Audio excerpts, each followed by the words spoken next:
read, read, read, read, read, read, read, read, read, read, read, read. If you don't read, you'll never be a filmmaker. An idea comes, and you see it, and you hear it, and you know it. How does it come? It comes like on a TV in your mind.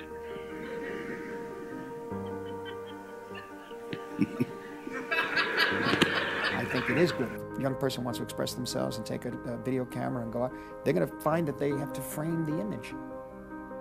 And in framing the image, they're going to find that they have to interpret what they want to say to an audience. So how do you point the audience's eye to look where you want them to look and to get the point, the emotional and psychological point that you want to get across to them? They're going to have to make that decision. The real making of the filmmakers when they look to that viewfinder. I watched a couple of really bad directors work, and I saw how they completely botched it up and missed the visual opportunities of the scene when we had put things in front of them as opportunities, set pieces, props, and so on. They had these great actors to work with, and they just blew it. And there was a moment where I said, I may not be very good at this, but I know I'm better than that guy.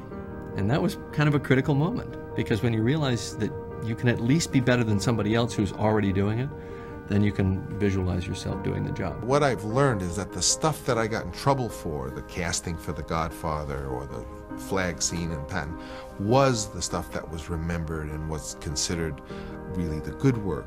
The stuff that's your best idea or work is going to be attacked the most ferociously, probably because it's new or because they had never seen an opening of a movie like that, or seen a gangster movie done in the style.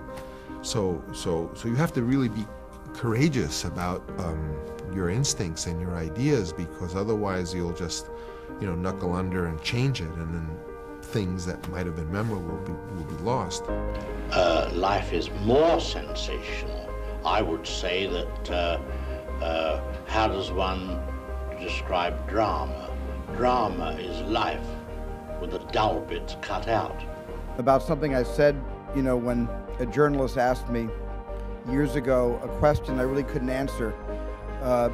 They said, what do you do? Why do you do this? And I don't know where it came from, but I sort of turned to the journalist in a flip kind of way. I said, I dream for a living.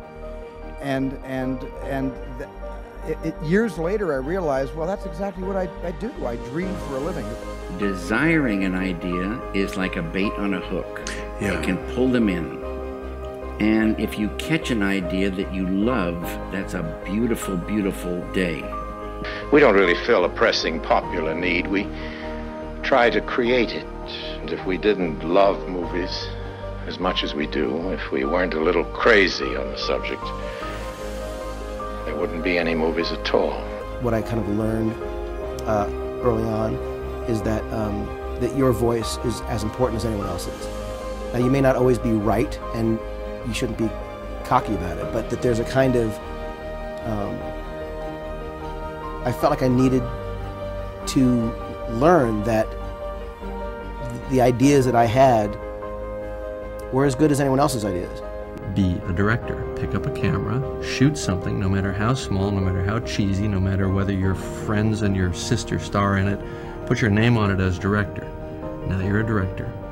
But when you have a dream, it doesn't often come at you screaming in your face, this is who you are, this is what you must be for the rest of your life. Sometimes a dream almost whispers.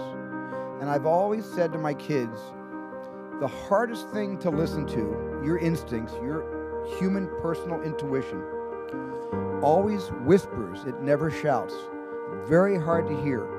So you have to, every day of your lives, be ready to hear what whispers in your ear. It very rarely shouts.